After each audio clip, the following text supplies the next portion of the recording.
Then of course you just heard Ruga giving you that one, Christy. I think sometimes when people compare Buju and Ruga, and I'm like, well, people got that music taste, but boy, oh boy. I think that was one of the reasons because of the clash they had online. But they've been on the same joint. I think they've done like 4 or 5 songs together. I was surprised. But the beginning for them was very crazy. It was very rough. Buju turning on Buju on Ruga rather. Ruga was also doing his own back. So but then I think the link up or the contrast, or should I say, I don't even want them to link up. Is very. Their clash was giving us. It was giving us a lot of vibes. But let's just see if they continue to put out some good music. All right, let's get straight up back on the show. You always get vital information like this across board on Fridays, especially because we try to relax the mood. I give you some good music as we also prepare for a big weekend. So let's run you through some of the fixtures of games to expect this weekend, beginning from today, which is Friday, the 7th day of February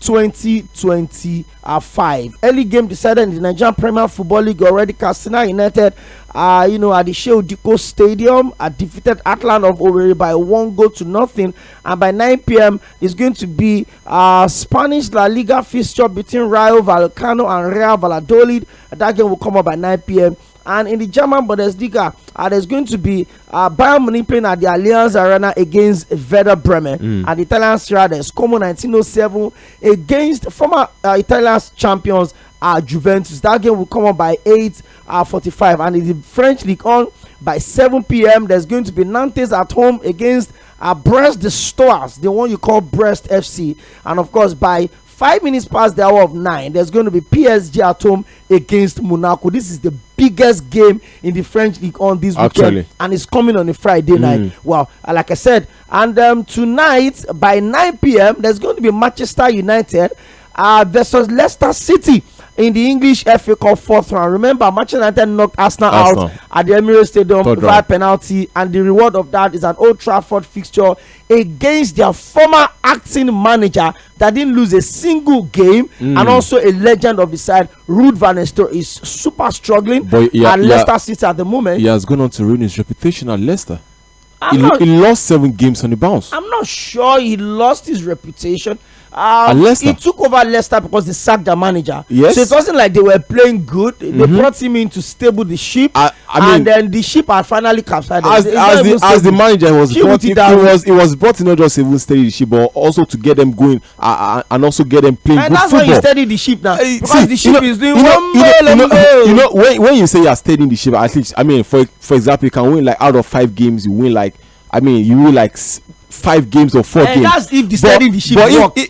Well, now the ship is not even capsized. They lost 7 games on the bounce. Exactly. And apart from that, when they also met the Sposy Tottenham Hotspur, they defeated them 2-1. They defeated QPR 6-2, and that was in the 3rd round of the FA Cup, and that's why they are currently meeting Manchester United. Exactly. And even the manager himself, Ruben Amorim, has also spoken about the fact that he doesn't feel any regret as to why he had to let Ruud van Nistelrooy leave as well, because he said that he thinks that Ruud van Nistelrooy is better placed than he was at that moment, because obviously as a new manager you expect that you are going to be in charge of the team. So let me ask you, the players definitely will not respect him. We'll come back to the fixtures before we leave this Manchester United talk. Should Manchester United have kept Ruud van Nistelrooy? Because the Ruben Amorim experiment doesn't seem to be working. They've not gotten their house together. They keep losing games at home, away. They keep dropping points. They're struggling, even though in Europe they're doing well in the Europa League. Yeah. But at the Premier League, they're struggling.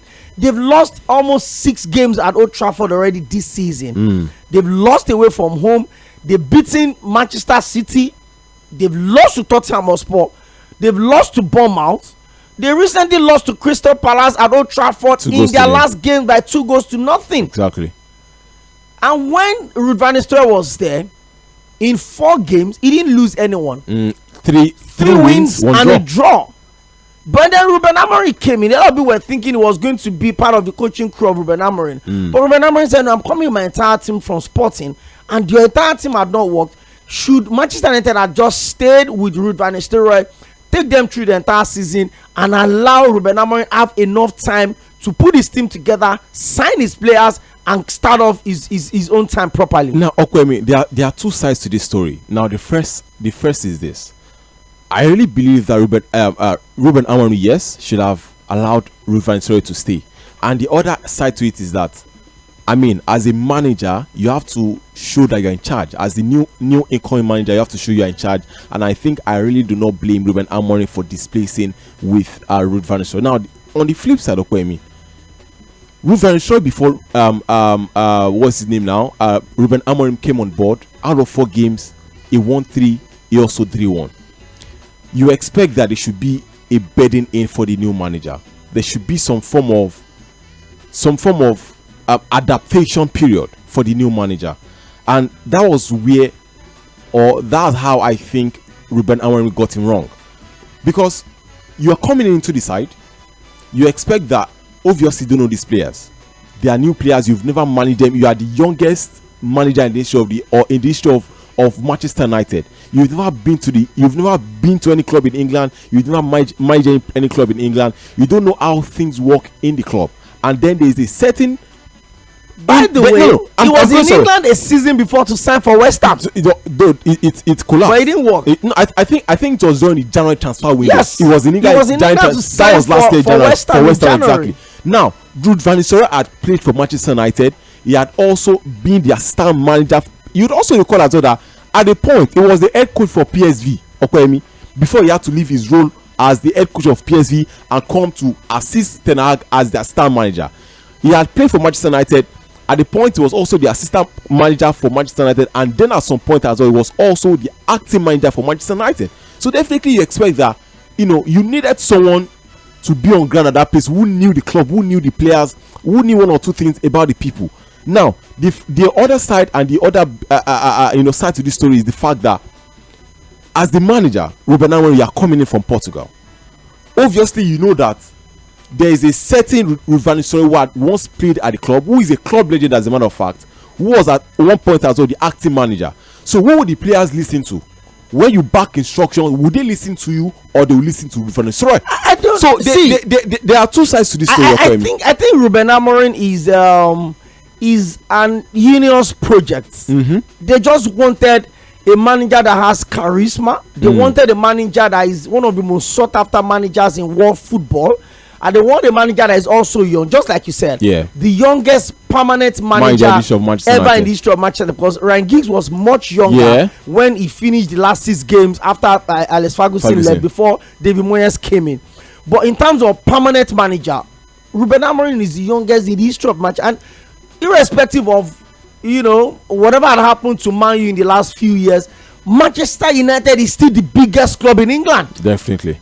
Bigger than anything Arsenal will ever become. At least 20 Premier League is there to show for it. It is a big deal. 13 under one single manager. That's some deal, man. Some good numbers. So Ruben Amorim was coming into a team that has tradition. A team that have had some of the best managers come through. Gusindik, Louis van Gaal. Yeah. Gusindik never coached Man U. Louis van Gaal coached Man U. Jose Mourinho. Sir Alex Ferguson, which a lot of people regarded as top 5 greatest managers of all time. Ralph Rangnick as well. Please, I said coaches. I'm not talking of PhD teachers. I said coaches. No, now Eric Ten Hag is the PhD teacher. I'm talking about managers that have a lot going on for them. Okay. The experiment has still not worked. The most successful era of Manchester United since post-Ferguson era was Jose Mourinho. When they won the Europa League and they won the FA Cup. And they sacked him the following season. They brought in about 6 managers after that in between. It had not worked. Man, you have struggled, failed to qualify for Europe at some point, failed to qualify for the Champions League. They brought back Cristiano Ronaldo. That season they didn't qualify for the Champions League. They finished. They qualified for the Europa League. Let's go of Europa League. So they've had their issues now. The Jadon Sancho issue. The Marcus Rashford is even very recent. What's this guy? The one in Marseille now.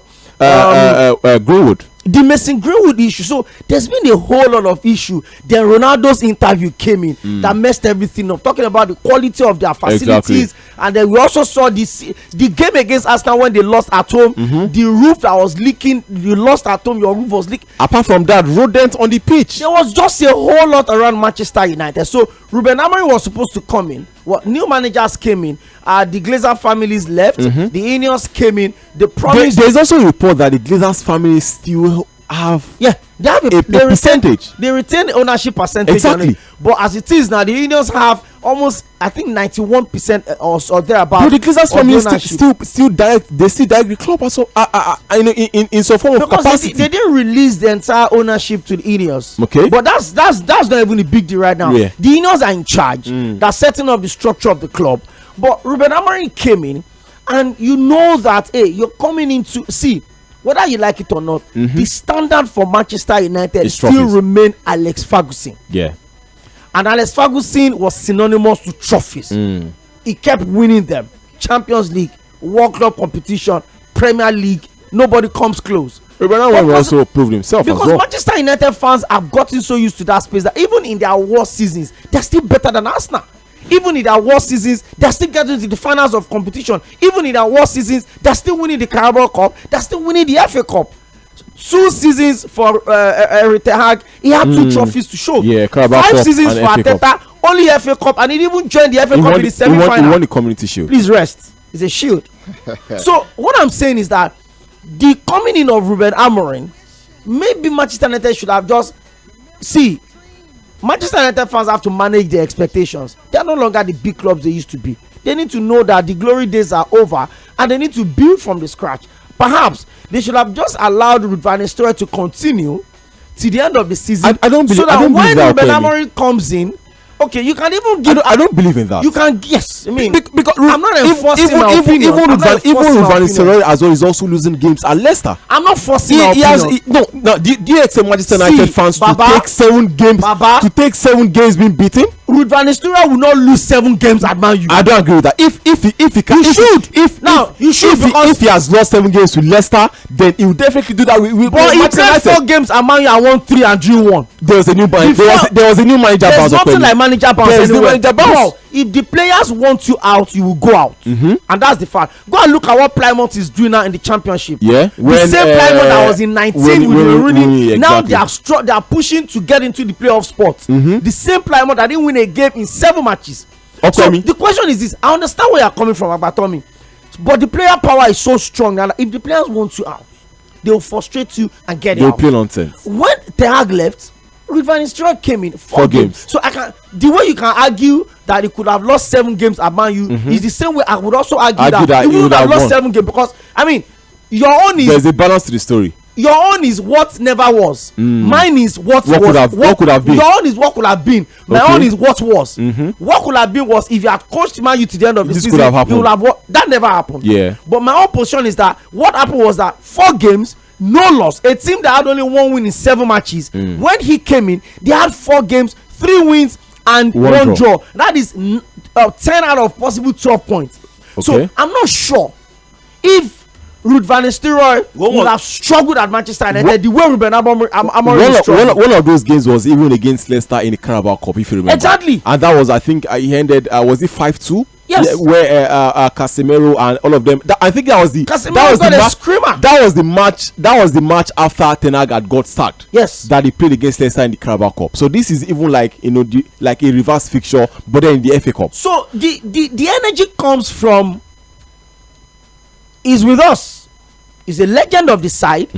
We respect him. Okay. You go into the Carrington and then you see the imposing poster of Ruud van Nistelrooy. That's what I'm saying. It. Now in the tunnel, all the legends that have played at Man U have their pictures on the tunnel. Exactly. So you are walking through the tunnel, and then you are seeing your manager as a legend. You don't even want to sustain his legacy, except you are Lampard and Chelsea. That's what I'm saying. If Ruben Amorim comes in and then is a substantive manager for Manchester United, you definitely would not want a certain Ruud van Nistelrooy around the dressing room, because obviously if you back instructions to the players, they would not listen to you. Are you getting me? They will only listen to Van Nistelrooy. Yes. I'm not saying Man U should have kept Van Nistelrooy as an assistant to Ruben Amorim. Okay. I'm saying give Amorim a contract, let him stay at Lisbon at Sporting till the end of the season. Okay. He knows he has a job in England already. Waiting for him. He's watching the games at Manchester United. Okay. He's looking at the weakness of the side. He's looking at the players he would want to bring in when he's coming. He could even have brought in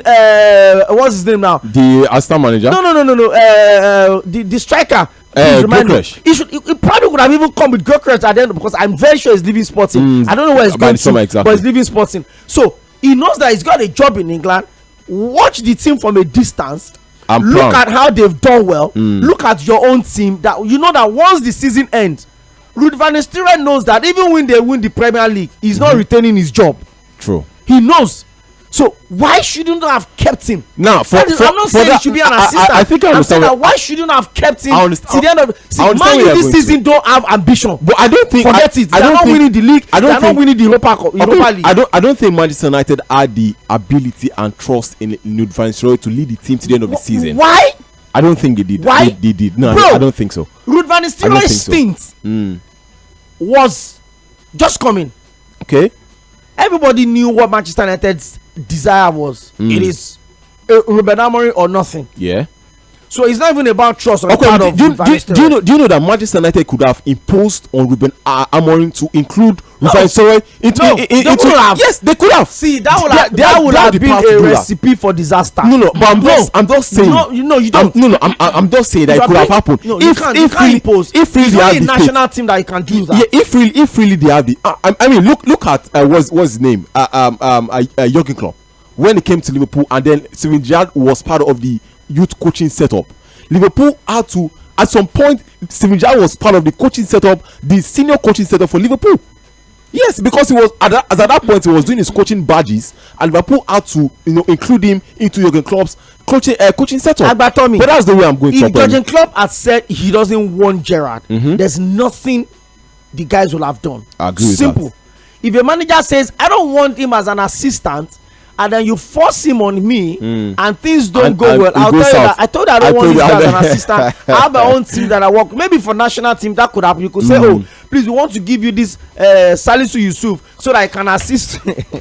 I was intentional about that name. So that I can assist you to scout players from the Nigerian league while you focus at the ones in Europe. It can happen at the national, but the club level is basically about this is what I want. I have my fitness trainer, I have my goalkeeper trainer, I have my nutritionist, I have my physiotherapist, and I'm going to come with my entire team. And see, what I'm just saying is maybe Manchester United should have been a bit patient and allow Ruud van Nistelrooy to finish this. Because did he have the faith in him? Bringing in Ruud van Nistelrooy or bringing in Ruben Amorim does not change the fact that Man U don't have ambition this season. But do you know that even when DOA club, they're dead on arrival since the season started. Do you know that even when Ruben Amorim was winning games at Manchester United were still flirting with Ruben Amorim? So it goes to show that the club clearly didn't have the ability and trust in him. Did you hear what I said the other time? I said Ruben Amorim have been Man U's plan from the start of the season. And when they can get him during the January transfer window, why wait till the summer?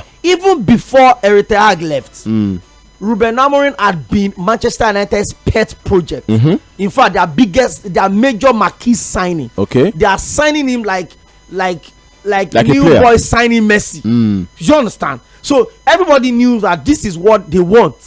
But Ruud van Nistelrooy came in and gave you results. The result you couldn't get in 13 games. He gave you in 4 matches.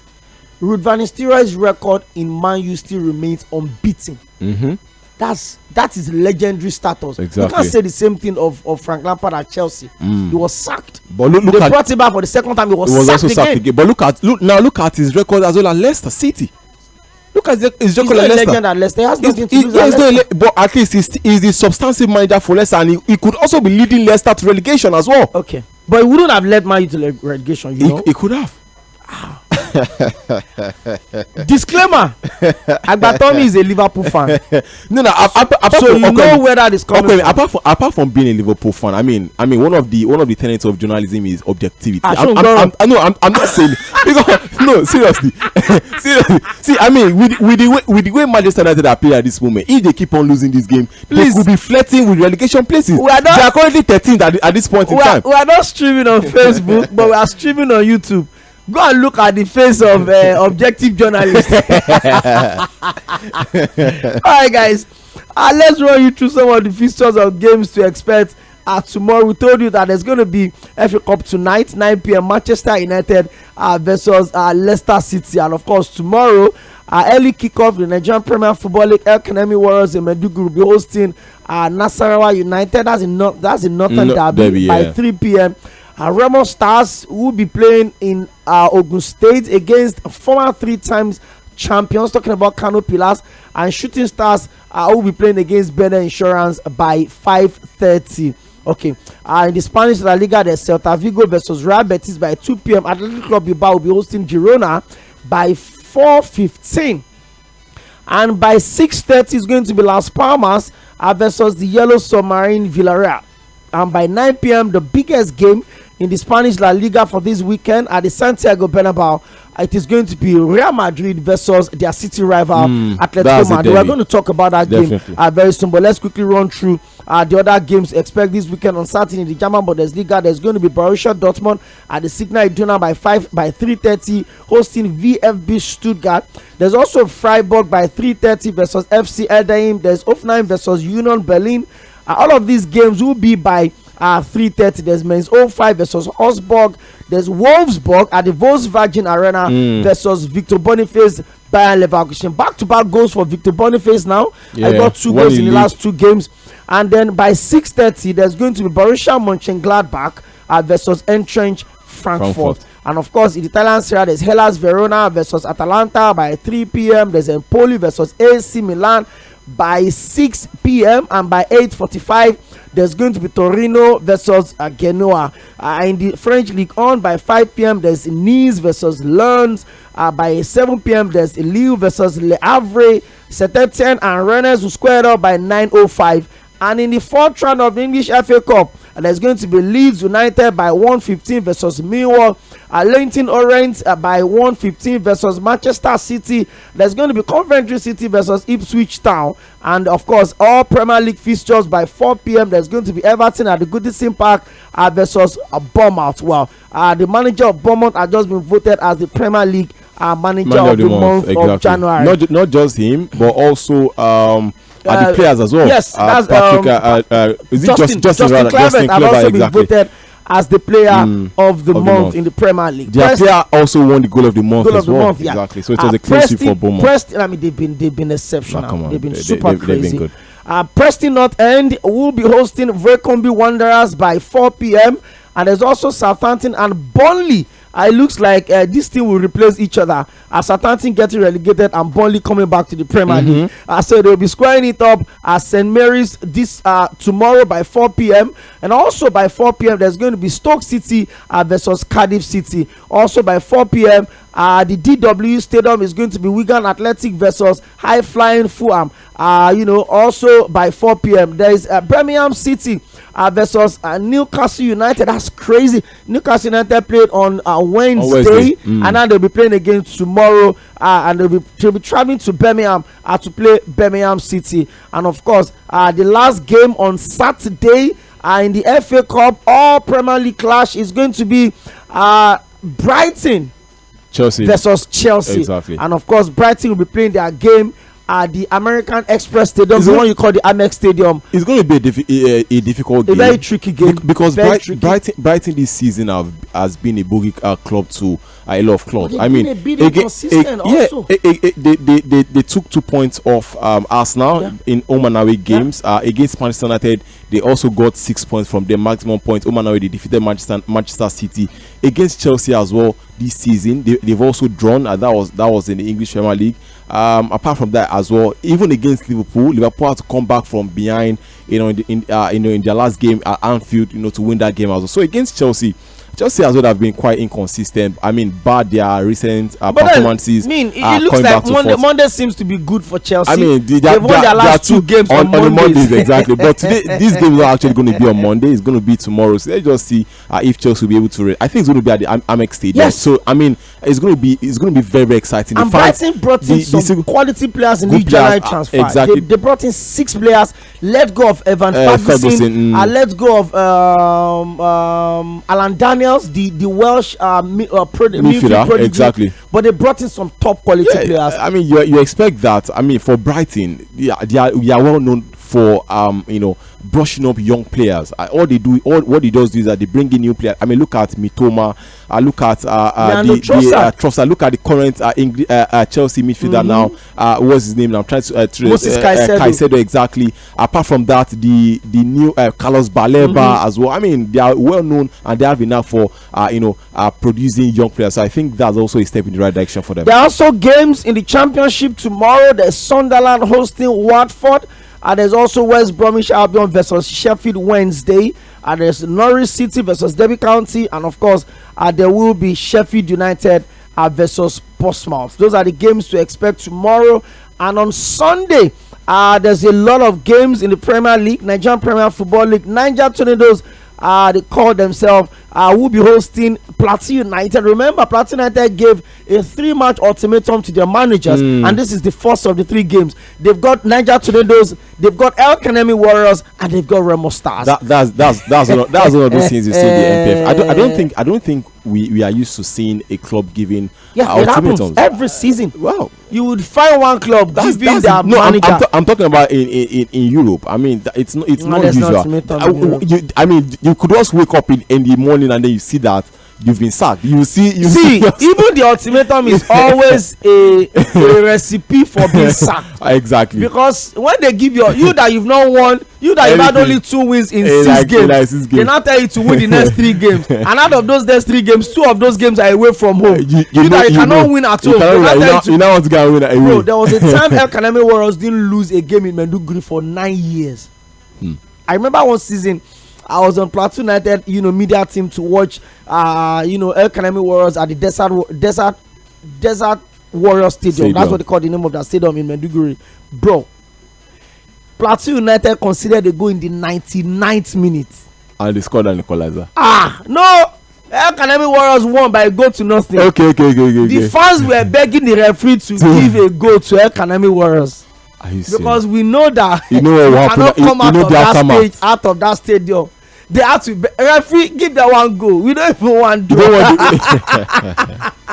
But I mean, the Nigerian Premier League is getting better now. And I want to tell people, I've seen the worst of times in Nigerian Premier League. I mean, by privilege, opportunity to visit literally all of the stadiums that host games in Nigeria. And I tell you for a fact, from the Sᴘᴏ Stadium in Kano to the new just that.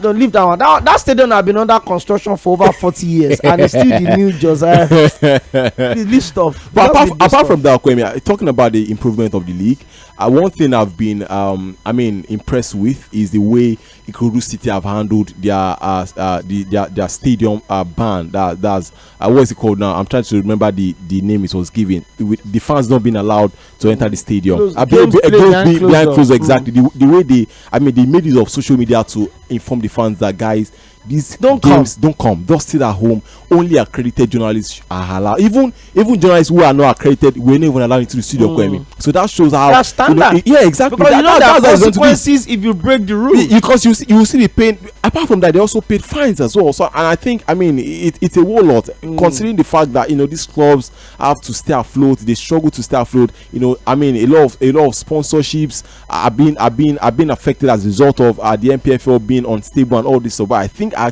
actually believe and agree with you when you said an improvement has been made on the league, and long may it continue. There was a time where home teams were paying the indemnities of match officials. So let me tell you how it works. I'm a referee based in Ogun State, and I'm supposed to go and officiate the game between Gombe United and Katsina United. That's enough. The game is being played at Katsina, so I'll travel from Ogun by road, though, not by flight. By flight, I'll travel from Ogun to Katsina. So my cost and welfare and everything is about, let me say, maybe you're supposed to pay me 300,000. You will now pay me 50,000. You now say if you lose, no 250,000 balance. That's what it meant. Home teams were paying the indemnities of match officials, and that was why it was very, very difficult to find away wins. A game was being shown on the national carrier NTA then, and I can't remember who was playing, and the referee awarded a penalty from almost half of the field. They had to take the broadcast away. because it was an eyesore.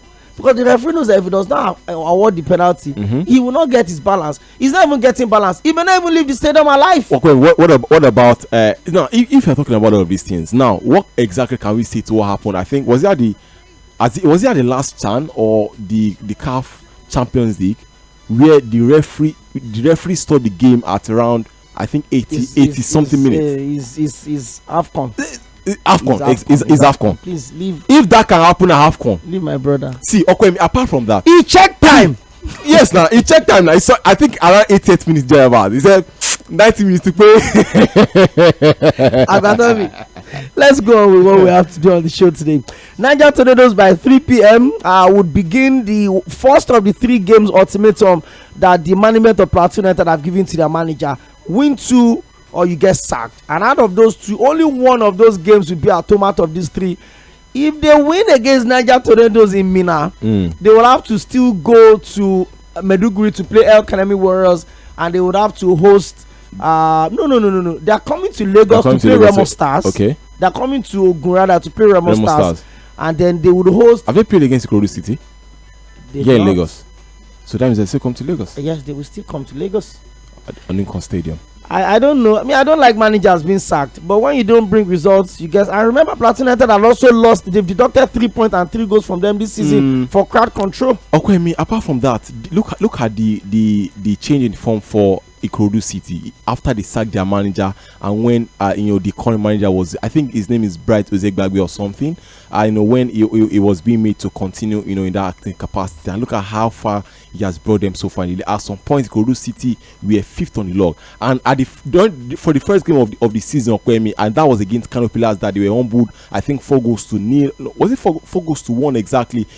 At the Sᴘᴏ Stadium, they were 20th on the log, and look at how far they are at the moment. And you just definitely know that the Oga boys are up to something really, really special this year. If they can qualify for the the CAF Champions League or the CAF Confederations Cup, then I think that's actually going to be a very, very impressive start, because this is the first time they'll be playing in the MPFL. I mean, it's also a different thing to what we also experienced last year with Sporting Lagos. Big shout out to my friend Toby Samuel, Ganla Media, for doing some amazing stuff with Ikorodu City. Puja too as well. Yeah, big shout out to Puja. The branding. Jamio Adelashe as well, the photographer. Those guys are doing some good stuff, and I like the fact that they've been doing some community work also. I think about 2 weeks ago they were within the Ikorodu community, exactly. Stuff, exactly. Cleaning the community.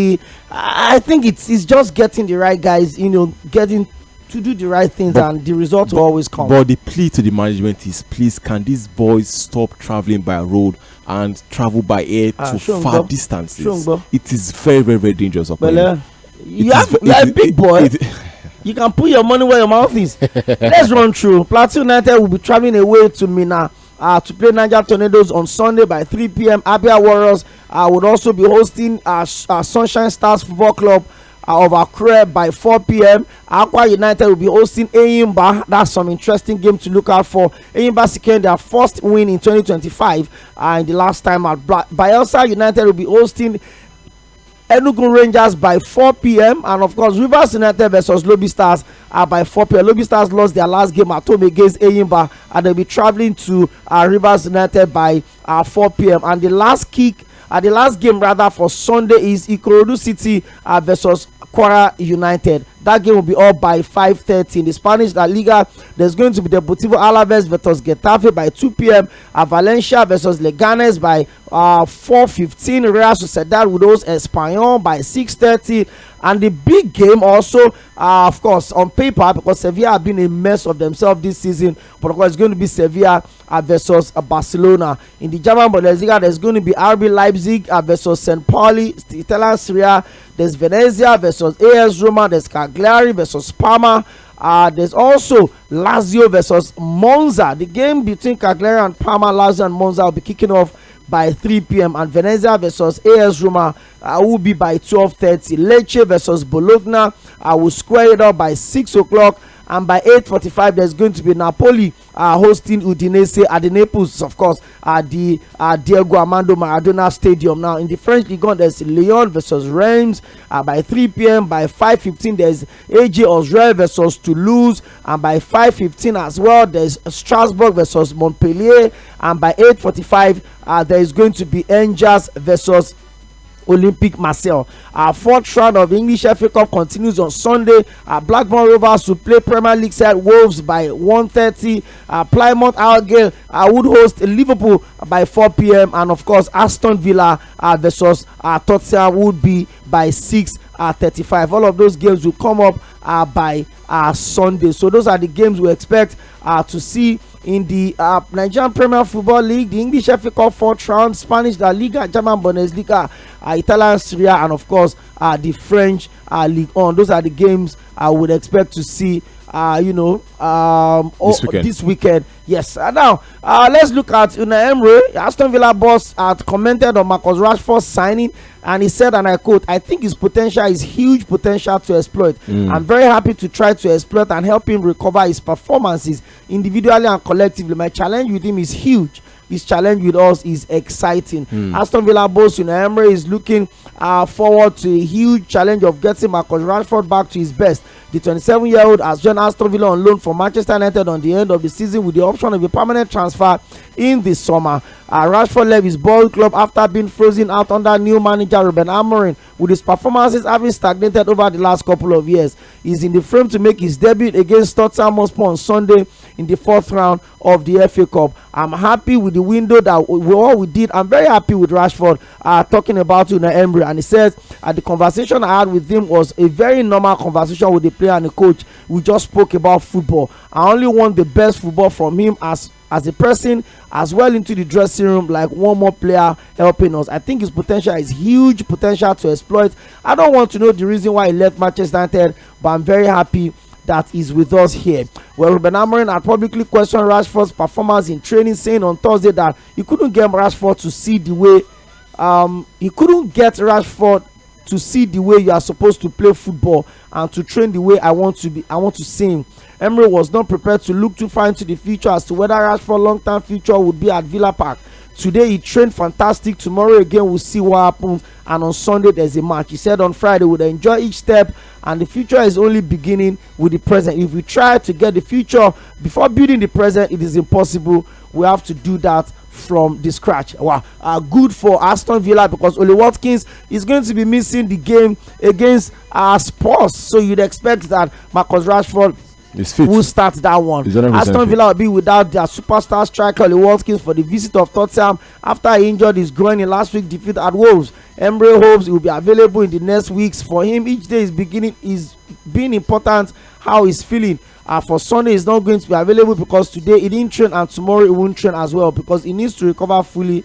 But for the next week, he's going to be available. Defenders Tyrone Mings, Paul Torres, and Matty Cash would also miss out against Spurs alongside Ross Barkley. Now, let's talk about this real quick. It looks like the era is done and dusted with Manchester United talking about Marcus Rashford. But I mean, let's look at what are the expectations for him at Aston Villa. He's playing under a manager that understands the politics of football, a manager that also knows how to get the best out of players, a manager that has taken Aston Villa to the Champions League.